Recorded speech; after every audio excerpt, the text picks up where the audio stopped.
श्री कृष्ण जन्माष्टमी 26 अगस्त को श्री कृष्ण की कहानियों की सीख योजना बनाकर काम करेंगे तो सफलता जरूर मिलेगी। कल 26 अगस्त भगवान श्री कृष्ण का प्रकट उत्सव है। श्री कृष्ण की पूजा करने के साथ ही उनकी कथाओं के जीवन सूत्रों को अपना लेंगे तो बड़ी बड़ी समस्याएं दूर हो जाएंगी। जानिए श्री कृष्ण की कुछ खास कथाएं और उनकी सीख। भगवान विष्णु श्री कृष्ण रूप में अवतार लेने वाले थे। उस समय देवकी वसुदेव कंस की कैद में थे। कंस देवकी वसुदेव की 6 संतानों का वध कर चुका था। जब बलराम देवकी के गर्भ में आए तो विष्णु जी ने माया से 7वीं संतान को देवकी के गर्भ से निकालकर वसुदेव जी की दूसरी पत्नी रोहिणी के गर्भ में स्थापित कर दिया। इसके बाद कंस को सूचना मिली कि 7वां गर्भ गिर गया है। 8वीं संतान के जन्म के समय आया तो भगवान ने योगमाया से कहा कि अब मेरे अवतार लेने का समय आ गया है। जब मेरे अवतार का जन्म होगा ठीक उसी समय आप गोकुल में यशोदा के गर्भ से जन्म लेना। वसुदेव जी कंस के कारागार से निकालकर मुझे गोकुल पहुंचाएंगे और आपको लेकर कंस के कारागार में आ जाएंगे।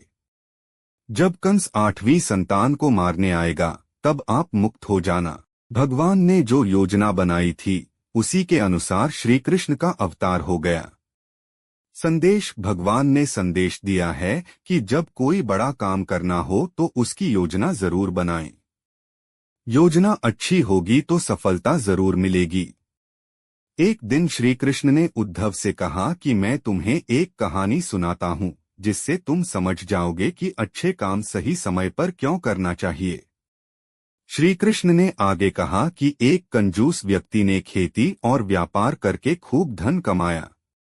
वह कामवासना में फंसा हुआ था, लालची, गुस्से वाला था। मित्रों और रिश्तेदारों से अच्छा व्यवहार नहीं करता था। वह अपने ऊपर भी खर्च नहीं करता था, लेकिन थोड़े समय के बाद उसका कुछ धन तो घर परिवार वालों ने छीन लिया। कुछ चोरी हो गया, कुछ अपने आप नष्ट हो गया। उसे व्यापार में भी नुकसान हो गया। थोड़ा धन राजा ने छीन लिया। वह गरीब हो गया था।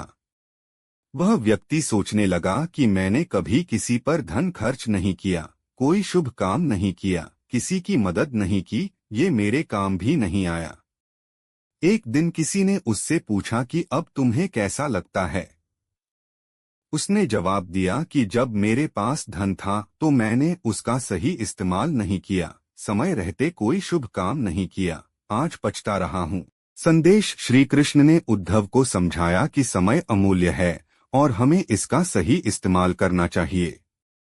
शुभ काम करने में देर नहीं करनी चाहिए। श्री कृष्ण ने युधिष्ठिर से कहा कि आप चक्रवर्ती सम्राट बनेंगे तब भी जरासंध आपके अधीन नहीं होगा। जरासंध सभी विरोधी राजाओं का प्रमुख है। धर्म की स्थापना के लिए उसे मारना पड़ेगा। जरासंध ने शिशुपाल को अपना सेनापति बना दिया था। श्री कृष्ण ने उन सभी राजाओं के नाम पांडवों को बता दिए जो जरासंध के साथ थे। श्री कृष्ण ने आगे कहा कि हमें कूटनीति से जरासंध को मारना है। इसके बाद उन्होंने योजना बताई कि अर्जुन और भीम के साथ वे खुद भी जरासंध के राज्य जाएंगे। इसके बाद सही अवसर पर भीम जरासंध का वध करेंगे। उसके वध का एक खास तरीका है, वह मैं बाद में बता दूंगा।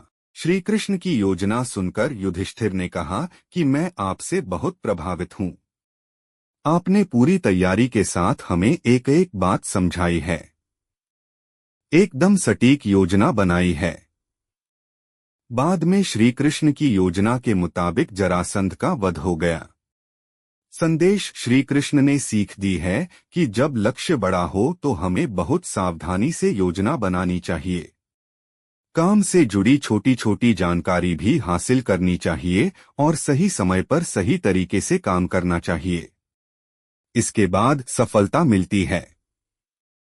कृष्ण बालपन में माखन चोरी की लीला कर रहे थे। एक दिन गांव के लोग नंद बाबा और यशोदा के पास पहुंचे और कृष्ण की शिकायत करने लगे। नंद बाबा ने कृष्ण से पूछा कि तुम माखन चोरी क्यों करते हो, जबकि हमारे घर में तो बहुत माखन है। कृष्ण ने कहा कि आप लोग मेहनत से दूध, दही, घी, माखन तैयार करते हैं और फिर ये चीजें कर के रूप में दुष्ट कंस को दे देते हैं और इस कारण गांव के बच्चों को माखन नहीं मिलता है।